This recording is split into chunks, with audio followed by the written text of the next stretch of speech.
People think they know you. See you at the pub, pint in hand, cracking jokes. That Michael, they'd say, always cheerful.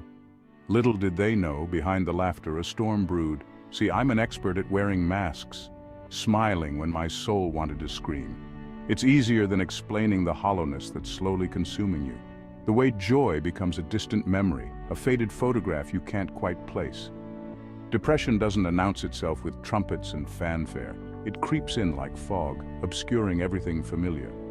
First, you lose your appetite, then your sleep. Motivation evaporates like morning dew under a scorching sun. They call it the black dog, an apt description. A heavy, panting beast that settles on your chest, stealing your breath, your hope. Every day becomes an uphill battle against a foe that's always one step ahead. Simple tasks, once effortless, become Herculean feats. Showering, a marathon. Going to work, climbing Everest.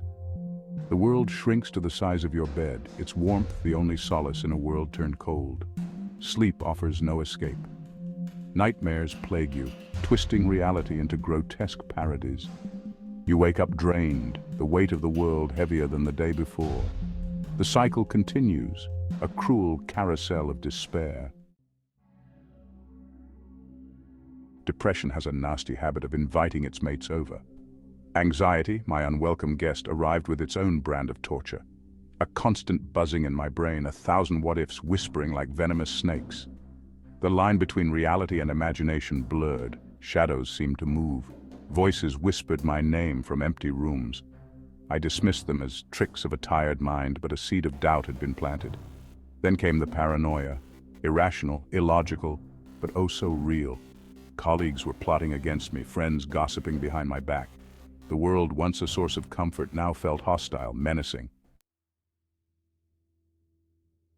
The voices started subtly, murmurs at the edge of my perception, just beyond the realm of decipherable words. I could almost ignore them, drown them out with music, with work, with the comforting clinking of glasses at the pub. But they grew stronger, more insistent, whispering doubts, fueling my paranoia. They taunted me, mocked my every insecurity, told me I was worthless, a burden, better off gone. These weren't the gentle whispers of conscience. These were cruel, insidious voices, determined to break me. They chipped away at my sanity piece by piece until I wasn't sure what was real anymore. Section 5. A different reality, reality fractured. The voices morphed into visions, hallucinations so vivid they bled into my waking life. Shadowy figures lurked in corners, eyes glowing with malevolent intent. Insects crawled on my skin, though I knew they weren't real. Delusions took root, twisting everyday events into sinister conspiracies. The news was speaking directly to me, warning me of impending doom. Strangers on the street were government agents, sent to monitor my every move. The world became a terrifying, surreal landscape where nothing was what it seemed. I was trapped in a waking nightmare, my mind a prison of its own making. This wasn't just depression anymore, this was something far more sinister. Section 6. Isolation and fear. The fear was constant, a suffocating blanket that wrapped around me tighter each day. I withdrew from the world, afraid of what I might see, what I might hear, what I might do. Friends' calls went unanswered, invitations declined. The outside world became a distant memory, a place I no longer belonged. My world shrunk to the confines of my flat, the walls closing in on me. It was a prison of my own making, a place where I felt both safe and trapped. Loneliness became my only companion, a silent shadow that never left my side. The irony wasn't lost on me. I longed for connection, yet I pushed everyone away. I craved human connection but was too terrified to seek it out. The fear of rejection, of judgment, kept me isolated. The voices in my head warned me not to trust anyone, whispering that everyone was out to get me. They told me that everyone was out to get me, that I was always being watched. Paranoia and fear, a toxic cocktail that poisoned every aspect of my existence. It was a relentless assault on my sanity. I was a prisoner in my own mind, held captive by my own thoughts, unable to escape. My thoughts were my captors, chaining me to a reality I couldn't break free from. This was the dark truth of psychotic depression, a terrifying descent into madness that consumed me. It was a terrifying descent into madness, a journey into the darkest corners of my mind. Section 7. Seeking help, finding hope. The turning point came unexpectedly, like a sudden gust of wind that changes the course of a sailboat. In a moment of clarity, a sliver of light piercing the darkness, I realized I needed help.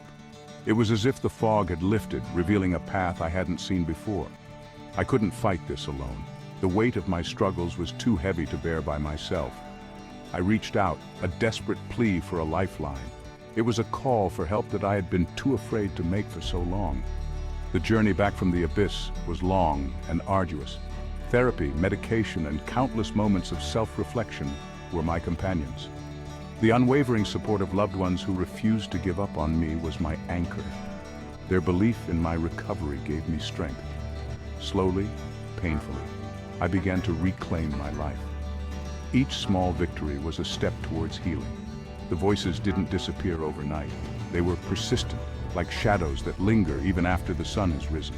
They lingered, whispers at the edge of my awareness, a constant reminder of the battle fought and won. But each day, their grip loosened, but they no longer held the same power over me. I had learned to face them, to confront my fears head-on. I had faced my demons and emerged, battered, but not broken. My scars were a testament to my resilience, a reminder of the strength I found within. Section 8. The long road back.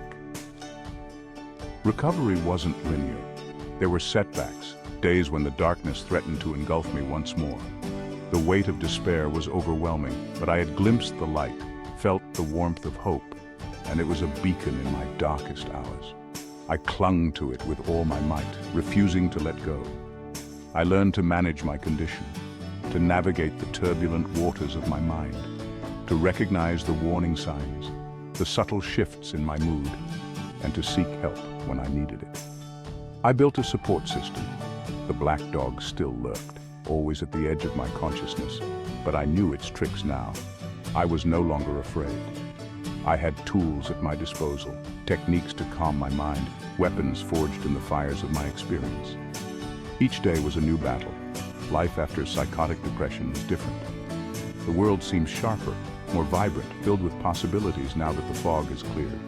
Scars remain, etched into my soul, reminders of battles fought and won, of the strength I discovered within myself. But they no longer define me. They are part of my story, but not the whole story. Section 9. Understanding the darkness.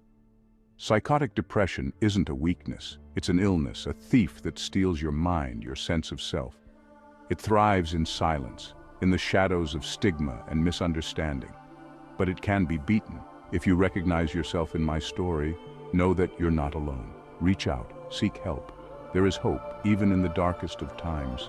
Recovery is possible, and you deserve to reclaim your life. Remember, even the darkest night will end and the sun will rise.